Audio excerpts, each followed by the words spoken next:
Hello everyone, I'm Narutolysis. In this episode, we're diving into the story of Kabuto Yakushi. Kabuto is a character steeped in memories. I still remember when Naruto first returned from the Land of Waves and entered the Chunin exam. The first major villain he encountered was none other than Kabuto. At that time, Kabuto came across as a kind, helpful upperclassman. He really had me fooled. I thought he was one of the good guys, but when his identity as a spy was revealed, I figured he'd just be a minor villain, a mere lackey following Orochimaru around. Who would have thought that after Orochimaru was finished off, Kabuto's role would only grow bigger and bigger. Eventually, he evolved from Kabuto the medic into Sage Kabuto, and with the forbidden Edo Tensei Jutsu hand, even Itachi Uchiha dared not move recklessly. The two of them ended up triggering the Fourth Great Ninja War, making Kabuto one of the most formidable boss-level antagonists of the entire series. But looking back at his debut, when he was ambushed by a random background genin, look, he vomited. The same Kabuto who later took on two Uchiha simultaneously vomited. But don't be too quick to praise his acting, because this flawless performance wasn't a gift, it was a curse. Back in the Third Great Ninja War,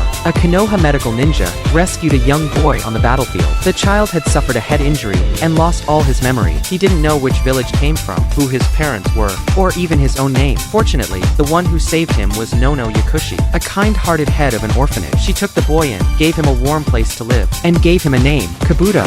It was a name she thought of simply by looking at his helmet. But to him, it became a pillar of identity. Though he had lost path, he now had a new life. He belonged to Konoha's orphanage. His mother was Nono Yakushi. His name was Kabuto Yakushi. When Kabuto first arrived at the orphanage, he often missed lights out time. A strict dorm matron took him to a clock and discovered he was severely nearsighted. But the orphanage was poor. There was no money for glasses, so the director gave him her own pair. "I hope the prescription fit," she said gently. Kabuto, overwhelmed, cried as he thanked her. From then on, those glasses became part of him. No matter how he changed, no matter how fierce the battle, he always wore them with care, because they were the only gift he had ever received. Kabuto grew up and, under the director's guidance, mastered exceptional medical ninjutsu. During a mission where the orphanage helped treat wounded Konoha ninjas, he met Orochimaru for the first time. Back then, Orochimaru was still one of the legendary Sannin. He immediately recognized Kabuto's remarkable talent, but Kabuto only wanted to serve the orphanage, to stay by the director's side. Orochimaru said nothing, but if there was someone he wanted, he would always find a way to get them.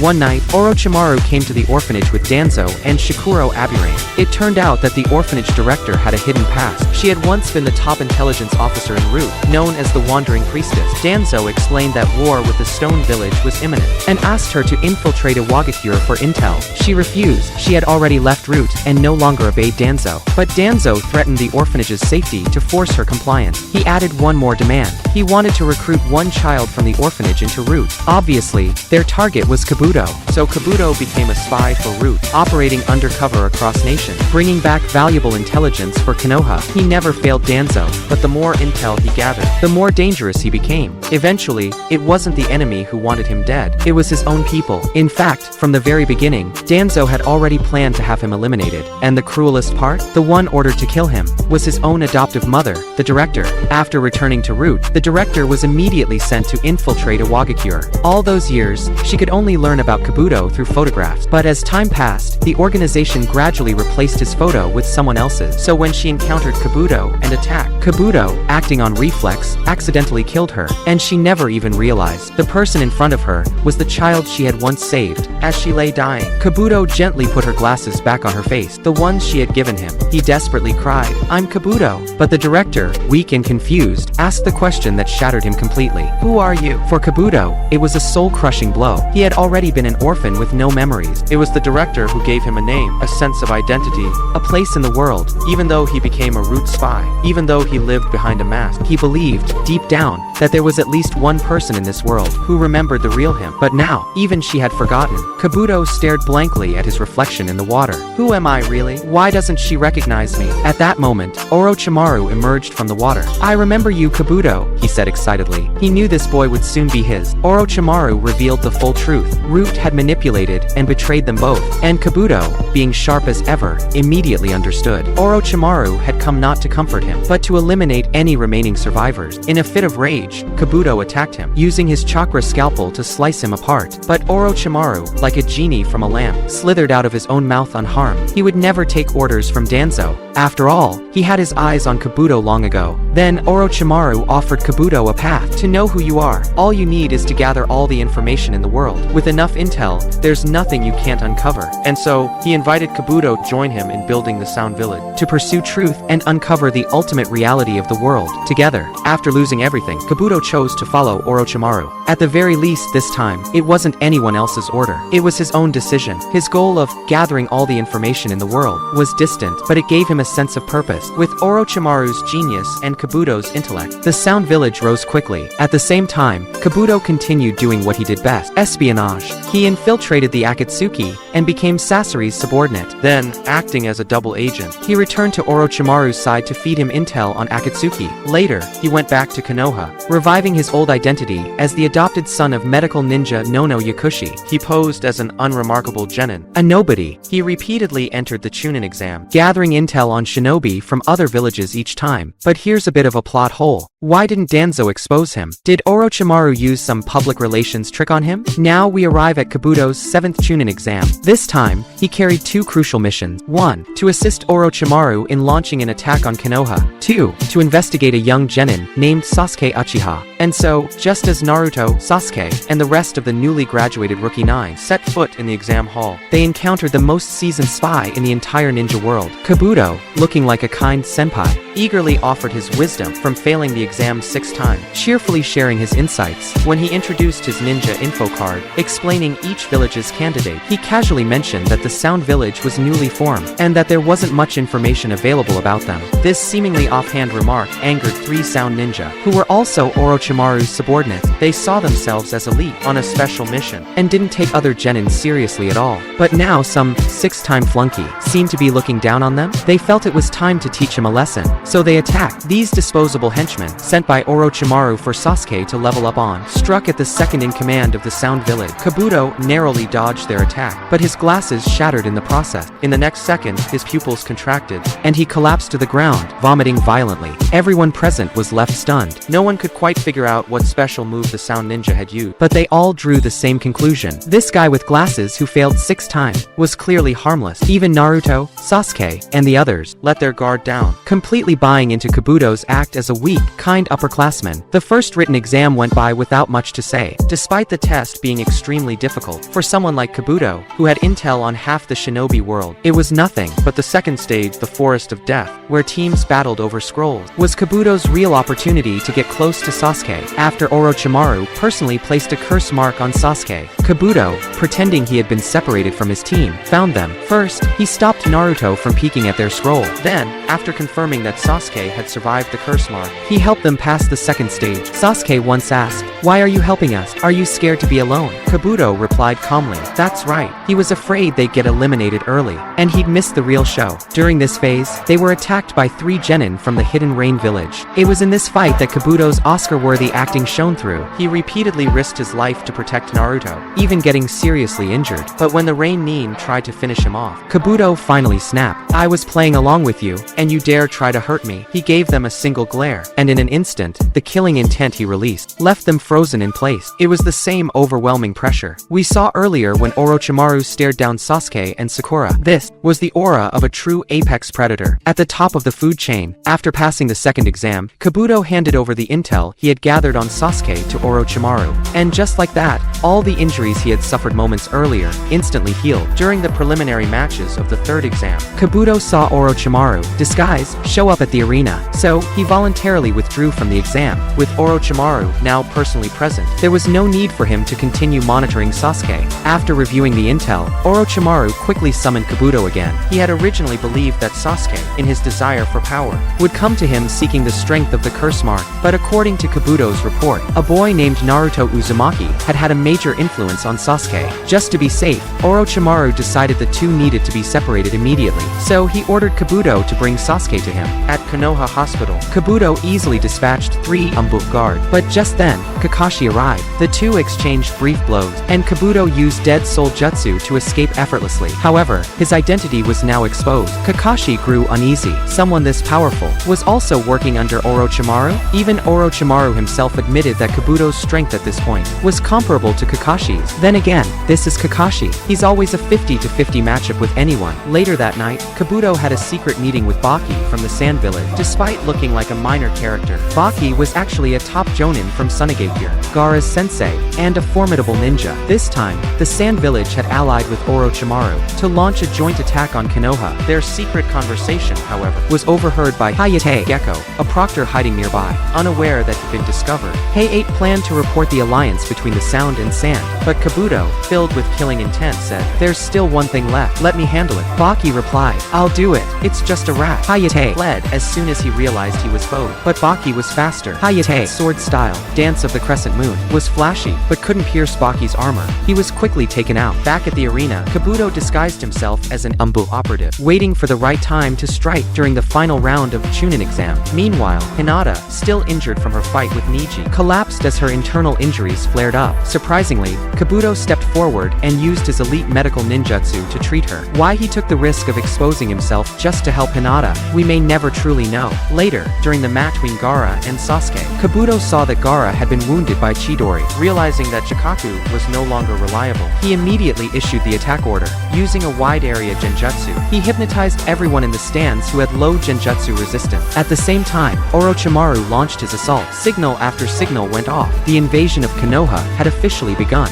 In the end, Orochimaru's hands were sealed by the third Hokage, using the Reaper Death Seal, and he was forced to retreat. Kabuto and Baki, facing off against Kakashi and Guy, also had no choice but to withdraw. This operation had failed. After the war, Orochimaru was in constant agony, his hands sealed by the Shinigami. Even Kabuto couldn't do anything for an injury of that level. Their only hope now was the most skilled medical ninja alive, Tsunade, one of the legendary Sannin. Orochimaru offered to revive Tsunade's lover and younger brother as a bargaining chip. "If she agrees, great," he said. "If not, we'll force her to heal me." Kabuto asked, "Will it really be that easy?" Orochimaru simply replied, "Isn't that why I have you?" It wasn't that he underestimated Tsunade's ability. He was banking on her weakness, her fear of blood. At first, Tsunade appeared to agree to Orochimaru's offer, even preparing to heal him. But suddenly, Kabuto struck. With a kunai, he interrupted the procedure, then leapt back several meters, flanking Tsunade with Orochimaru. At the time, I nearly thought he was about to pull a Mission Impossible twist, but in truth, it was all a setup. Tsunade had no intention of healing Orochimaru. She had planned to kill him the moment he let his guard down. Yet Kabuto saw through her bluff. And Orochimaru? He never once doubted Kabuto's loyalty. He immediately turned to Tsunade and asked, "Why would you try to betray me?" Ironically, both Orochimaru, known for betrayal, and Kabuto, the ultimate double agent, were completely loyal to each other. Why? Because Kabuto had once saved Orochimaru's life. Realizing the sneak attack had failed, Tsunade decided to fight head-on. Faced with Tsunade's monstrous strength, Orochimaru sighed. "Up until now, I've never fought her before." Kabuto couldn't help but snark. "Yeah, but I'm the one who has to fight her." In an open field, Kabuto took a soldier pill in preparation for the battle. He unleashed the chakra scalpel, a technique he had trained with since childhood. This medical ninjutsu bypasses external defense, severing blood vessels and muscles directly. It gives him a huge edge in close combat. After one exchange, Tsunade was hit on the shoulder and thigh. After 2 rounds, he even landed a strike on her chest. It almost felt like he was researching the development of Konoha's legendary female Sannin. According to Kabuto, he had severed her biceps, quadriceps, and intercostal muscles. Tsunade was instantly critically injured. Even she admitted, "This guy's talent in ninjutsu may even surpass me at my prime." That said, this portrayal was a bit unfair to Tsunade. She hadn't even triggered her blood phobia yet, and already, one of the legendary Sannin was losing face. Fortunately, Tsunade managed to recover using her regeneration ability, landed a hit on Kabuto, and disrupted his nervous system. Suddenly, Kabuto's body stopped responding properly. When he tried to move his right hand, his left foot twitched instead. Tsunade took the chance to start healing herself, but Kabuto, ever the genius, quickly adapted. Even with his neural signal signal scrambled. He figured out the new mapping of his body in just a few seconds. Tsunade was caught off guard. She didn't expect him to adapt so fast. Just then, Jiraiya and Naruto arrived, blocking Kabuto's path. Kabuto knew things were going south. He wasn't foolish enough to fight two Sannin at once. He quickly helped Orochimaru form hand signs, and together they summoned two giant snakes to join the fight. This worked in their favor. Jiraiya had been drugged by Tsunade earlier, and couldn't properly mold chakra, allowing the snakes to pin him down. On Tsunade's side, Kabuto exploited her fear of blood, rendering her unable to fight. Now, his only remaining opponents were Naruto and Shizune. Tsunade's age. Shizune was quite skilled, especially in poison technique, but still no match for Kabuto. He struck her in the chest with a precise blow, then used earth release to emerge from the ground and grab her by the ankle. Shizune was out of the fight. Only Naruto remained. Kabuto had seen Naruto in the Chunin exam and hadn't thought much of him, but in just a few months, under Jiraiya's tutelage, Naruto had transformed. He grabbed Kabuto's kunai barehanded and unleashed his Rasengan. Caught completely off guard, Kabuto was hit hard. This was a moment to remember. Naruto's first successful Rasengan, and Kabuto had the honor of being its very first victim. Seeing Kabuto get hit squarely, everyone assumed he was either dead or gravely wounded, but instead, he was simply blown back several dozen meters and remained standing. Turns out, right before the Rasengan connected, Kabuto had already activated medical ninjutsu on the target area. By the time the jutsu ended, he had healed most of the damage. From this, it's clear, unless it's an instantly fatal attack, Kabuto can shrug it off. However, after battling so many opponents in a row, Kabuto had already burned through most of his chakra. Enduring the Rasengan drained what little remained. He stumbled and finally collapsed. But in that final clash, he had used the chakra scalpel to sever Naruto's heart muscle. Fortunately, between Tsunade's medical ninjutsu and the Nine Tails chakra, Naruto was saved. Tsunade, who had once been crippled by blood phobia due to the deaths of her brother and lover, finally overcame her fear, all for the sake of protecting Naruto, and for fulfilling her duty as the 5th Hokage of Konoha. She released her Ine seal, and activated Creation Rebirth, turning the tide of the battle. Jiraiya also began recovering from the drug, regaining his strength, realizing the tide had turned. Orochimaru and Kabuto knew it was time to retreat. Kabuto had performed remarkably in this battle, taking on Tsunade, Shizune, and Naruto almost single-handedly. Sure, Tsunade hadn't used her full power from the start, but even so, it became clear that Orochimaru wasn't exaggerating when he said Kabuto's strength was comparable to Kakashi's. Though Orochimaru failed to recruit Tsunade, they had another plan. Sasuke. If Orochimaru could transfer his soul into Sasuke's body, he could be reborn, so they sent the Sound Four to retrieve Sasuke immediately. But taking Sasuke wasn't easy. Konoha's pursuit squad kept intercepting them, and the Sound Four's mission was on the verge of failure. When Kimimaro, sick and bedridden, heard this, he insisted on helping. Kabuto told him, "You've already fulfilled your mission, take care of your health." But Kimimaro was determined to use the last of his life to help Orochimaru claim Sasuke. Kabuto could only let him go. Eventually, Sasuke did arrive before Orochimaru, but luckily he was just a bit too late. Orochimaru's body had already broken down, forcing him to possess someone else. Now, he would have to wait another 3 years to switch bodies again. And with that, Kabuto's backstory and role in Part 1 of Naruto came to an end. In Naruto Shippuden, after Orochimaru's death, Kabuto, who had spent his life living through multiple fake identities, once again lost his sense of self. Or perhaps, he never truly had one to begin with, and the one who would ultimately guide him back was another master of illusion, Itachi Uchiha. As a child, Kabuto lost his memories to the war. Growing up in the orphanage, he had finally found a sense of belonging, only to be drawn into the schemes of Danzo and Root, and once again lost his identity. Kabuto chose to follow Orochimaru, hoping that by collecting every object and every piece of intel in the world, he could answer the question, "Who am I?" But the true self can never be found through external things. Those who cannot accept themselves are destined to fail. Over the years, Orochimaru and Kabuto had already gathered much of the ninja world's power. Forbidden jutsu, senjutsu, even cells from Hashirama Senju. In the end, the only remaining mystery was the power of the Uchiha clan. So they returned to Konoha, and after many twists and turns, they finally got their hands on Sasuke. But by then, Orochimaru had been gravely injured by the 3rd Hokage's Reaper Death Seal, and was forced to take refuge in a temporary vessel. He would have to wait 3 more years before attempting to take over Sasuke's body. What Orochimaru didn't anticipate was that Sasuke wanted his power too, and 3 years was plenty of time for Sasuke to grow strong enough to take it. When the final body switching ritual arrived, Orochimaru was defeated by Sasuke's Sharingan. Kabuto, witnessing Orochimaru being consumed, thought he was truly dead. Having been born with no memory of his origin, Kabuto had always longed to belong somewhere. He once belonged to the orphanage, but was forgotten by the person dearest to him. He once belonged to Root, but was betrayed by Danzo. He finally found what he thought was a real master in Orochimaru. But now Orochimaru was gone too. He had lost even the identity of being Orochimaru's subordinate. But Kabuto quickly pulled himself together. Even though Orochimaru was dead, his ideals and his years of research and results still remain. Without Orochimaru, Kabuto would become the master himself. He gave himself a new identity and continued the work they had started. But unfortunately, that identity was nothing more than Orochimaru's replacement. Kabuto inherited everything Orochimaru left behind, from forbidden jutsu to the reanimation jutsu, Edo Tensei, and even injected Orochimaru's remains into his own body. He wanted to become the new Orochimaru, believing he had finally found purpose. Kabuto approached Naruto, bringing along the intel he had gathered over the years. He had always felt a special connection with Naruto. Like himself, Naruto was an orphan, rejected by the village as a Jinchuriki. Desperate for acknowledgement, Kabuto saw himself in Naruto. He watched Naruto defeat Neji, hailed as a genius, beat himself with the Rasengan during the legendary Sannin clash, and confront Orochimaru at Tenchi Bridge with the power of the Nine Tails. Seeing Naruto face overwhelming odds yet still believe in himself, gave Kabuto the courage to finally step out from Orochimaru's shadow and become his own person. But when Naruto saw Kabuto, now a half-human, half-snake monster, talking about how Naruto inspired him and how he wanted to thank him,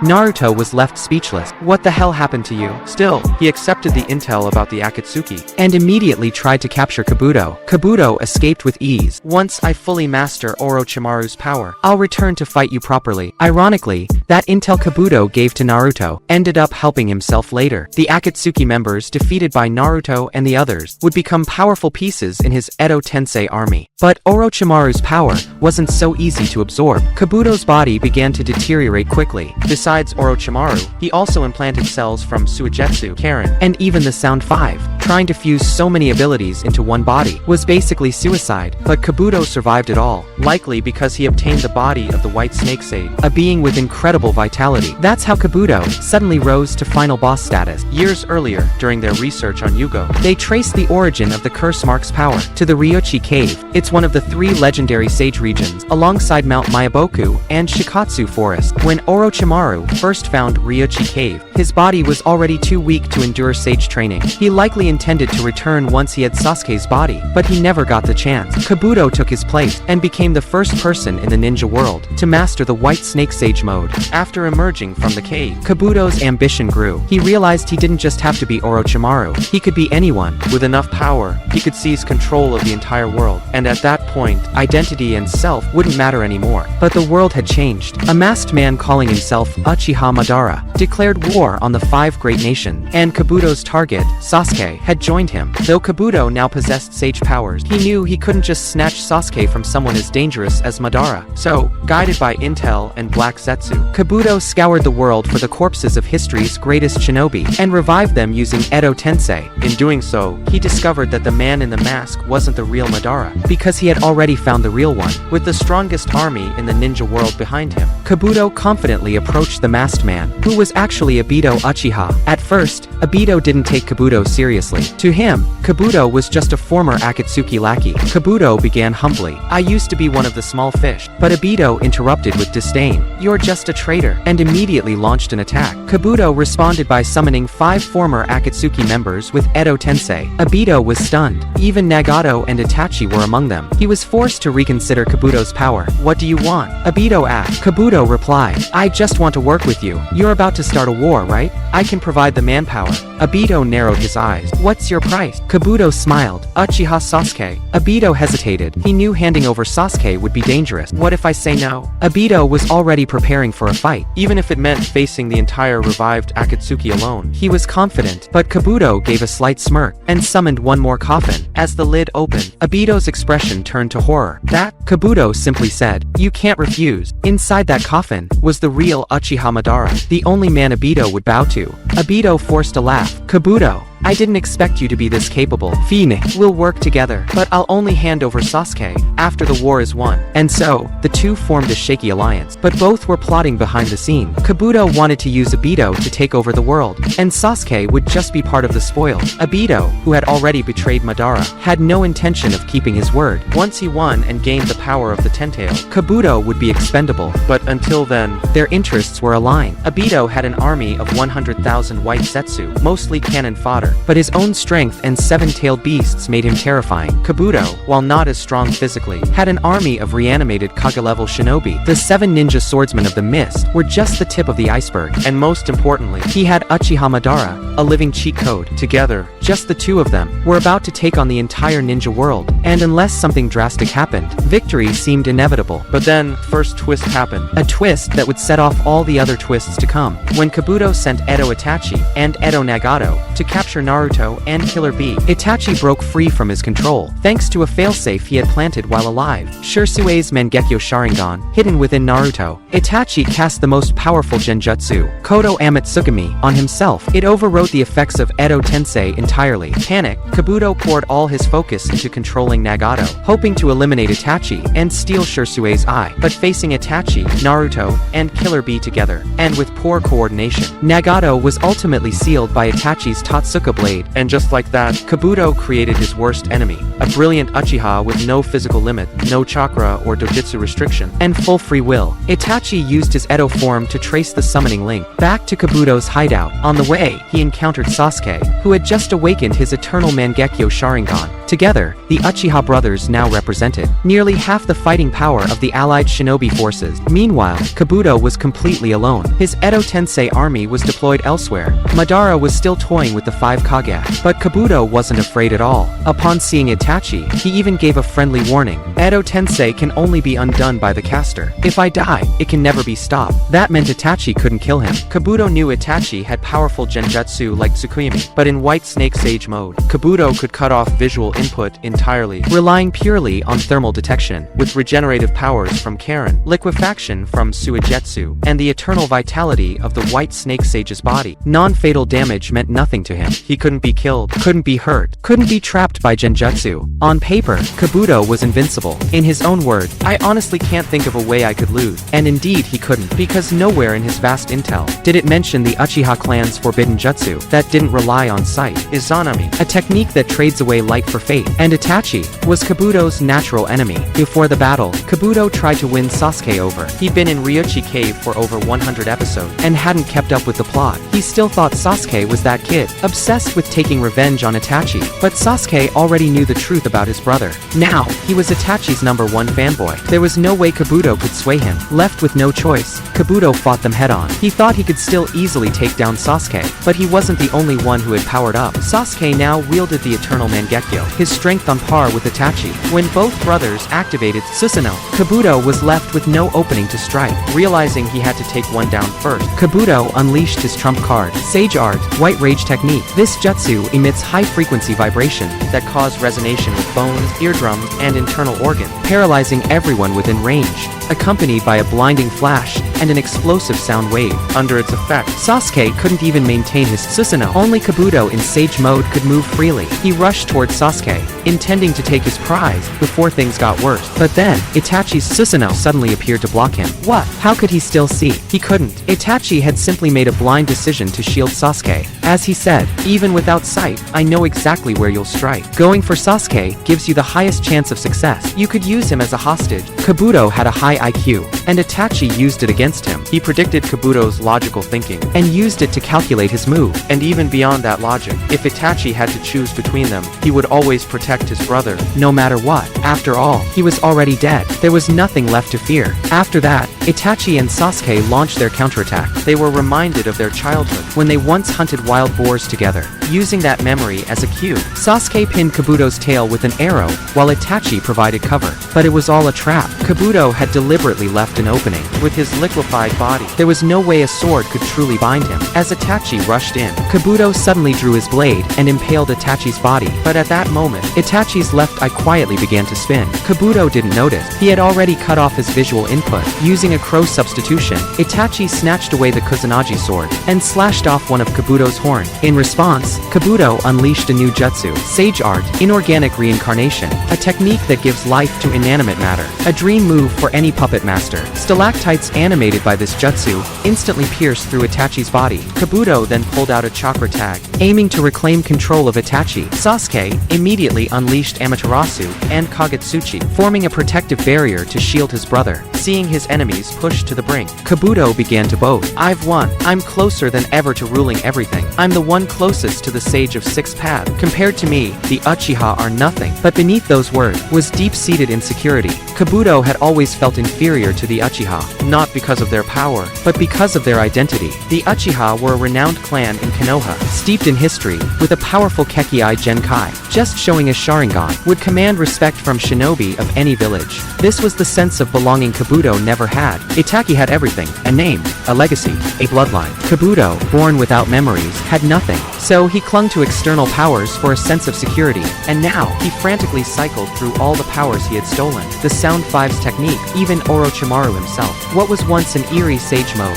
had now turned him into a grotesque creature, a reflection of his twisted heart. Seeing his state, Itachi said, "There's nothing wrong with admiring someone you respect, but don't lose yourself trying to become them. Those who cannot accept themselves are destined to fail." Kabuto snapped. "Fail? Then tell me, how have I failed?" Itachi didn't answer. He acted. He slashed off Kabuto's horn again, water dripping, feathers brushing his foot, the feeling of his horn being severed. The battle began to repeat. A series of familiar scenes made Kabuto's scalp tingle. Itachi's left eye had gone blind. A genjutsu cast through Tut, Izanami, had been activated. Kabuto realized it was an illusion, but no matter what he did, he couldn't escape the loop. "Damn it," he cursed. "If it weren't for you, Itachi, I would have already won this war." But in the real world, Itachi had already gained full control over Kabuto. Yet Izanami wasn't meant to defeat enemies. It was created to discipline Uchiha, who abused Izanagi. From the very start, there's only one way to break free of it. Let go of your obsession. Accept who you really are. In other words, it's a genjutsu that forces redemption. Sasuke, watching this, became jealous. "Why are you doing so much for him?" Itachi replied gently.